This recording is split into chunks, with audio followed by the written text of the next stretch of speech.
La sessió inaugural estarà conduïda per la periodista Júlia López, expresentadora dels informatius a Badalona Comunicació i actual presentadora del 3CAT. Es podran veure 6 pel·lícules: Sauna Day, Black Scarf, Soleil Gris, Mimo, Prou bé i Davi. Enguany s'han seleccionat 285 films després de visualitzar més de 4.000 pel·lícules. Un tast de probablement els millors curtmetratges que veurem aquests dies. No?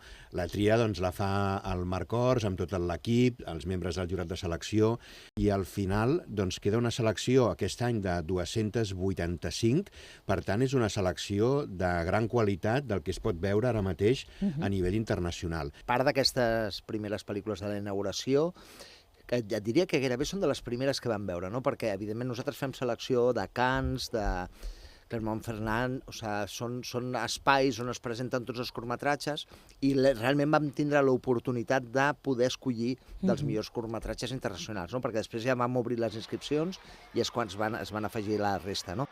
El festival comptarà amb més de 50 sessions de matí, tarda i nit, amb una clara vessant popular.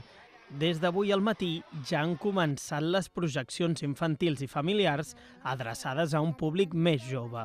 S'ha creat també una sessió específica per l'Institut Guttmann, així com per als hospitals de Can Ruti i el Municipal de Badalona. L'entrada és oberta a tothom i enguany s'ha ampliat el nombre de seus amb la incorporació del Cinema Catalunya de Terrassa i el Cinema Edison de Granollers. A Terrassa, a més, s'hi oferirà una sessió especial dedicada al cinema fantàstic i de terror.